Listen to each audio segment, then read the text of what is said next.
Okay, maybe I'm a little bit late with this review, but it took me some time to really play the game before giving my opinion. I have around 6 hours play now, and I feel like that is enough to talk about the game. Crimson Desert is a new game from Pearl Abyss, the same studio behind Black Desert Online. But unlike Black Desert, this is a single player RPG experience, so don't expect any co op or multiplayer features in this game. It took me some time before I bought the game. I heard many rumors about the bugs and weird controls, both for mouse and keyboard and controller. The game felt a bit too clunky overall, according to rumors. But one of my friends told me to buy it anyway because he said the game was really good. And yeah, I have to say I agree with him. The game is good. I got really hooked on this game. It was really hard to stop playing once you started.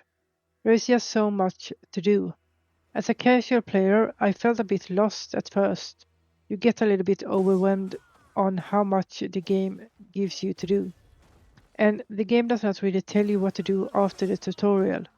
The first 30 minutes helps you a little bit, but after you are mostly on your own.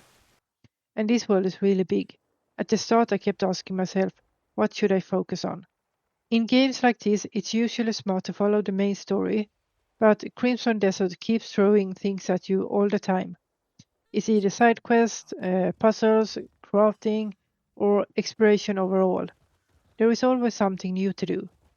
And I get distracted very easily. I end up doing side quests and suddenly forget about the main story for hours. There are also many puzzles and other activities around the world that make you stop what you're doing and go explore instead. But honestly, that's the point of games like this. For me, the goal is not to rush to max level or reach endgame. I don't even know what the endgame is here. The fun part is exploration and playing the game at your own speed. Even after 60 hours, I do not feel very far into the game. I'm only on chapter 4 in the main story right now.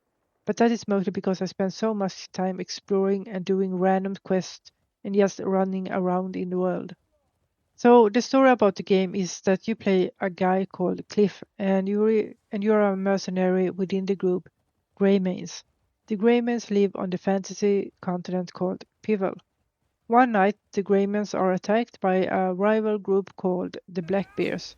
Many of Cliff's friends die or disappear, and the group gets split out across the world.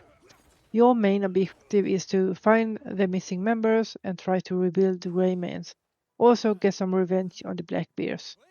At the same time, the world is unstable. The king is in a coma, and different kingdoms, warlords, and strange forces are fighting for control over Pivel.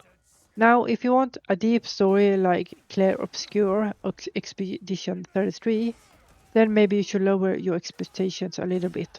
The story in Crimson Desert is not bad, but for me it's not the main reason why I keep playing the game. For example, in Clair Obscur, I wanted to continue because I wanted to know what would happen next in the story. In Crimson Desert, I keep playing because I love exploring the world, and the open world in this game is amazing. It feels massive. And the flying system is such a cool feature. I can climb up a mountain and then glide down while looking at the world around me. Those moments are honestly some of the best parts of the game.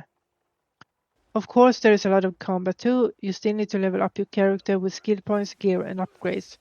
You can find gear in the world or craft your own gear, but I'm not a fan of the crafting system. It feels pretty simple. So far, I have not really needed crafting at all. Most of the gear I use was found while exploring.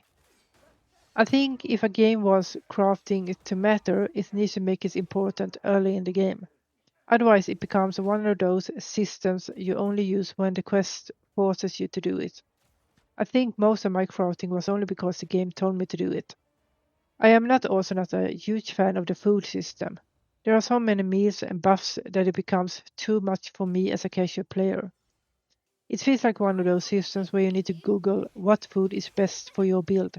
For me, there are simply too many choices when it comes to cooking. And to be honest, I don't like cooking in the real world either, so this is a big minus for me. And the crafting gear also feels a little bit pointless sometimes. I would rather just buy my gear, but at least the game gives players different options. Still, it feels like you can miss strong gear if you completely skip crafting. So I think I might need to put some more effort and time into that. And of course, as in many other RPG games, we have a skill tree with different talents. As a casual player, it was a lot to learn in the start or at the beginning. The game does not really explain what skills are best at the beginning. You can read what the skills do, but it's still hard to know what you should focus on early on in the game. It also takes time to understand how artifacts and other systems works. But I like that they have skill points and a skill tree because then you can build your own character and be a little bit unique in that sense.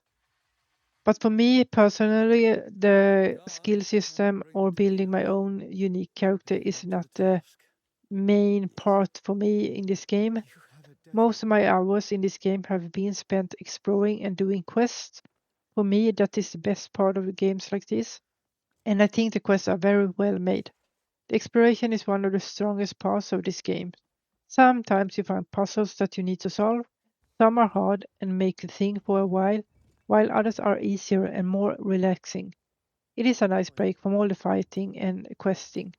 The game also have different challenges that give you skill points and other rewards. Some challenges are simple, while others are more creative. For example, one challenge can ask you to ride across the map in a certain time. Another one can teach you how to use your bow or how to fight without weapons. And here I really need to give some credit to the game. There is a huge amount of content and things to do in the world, and the quest design is really good. So, well done, Pearl Abyss. Well done.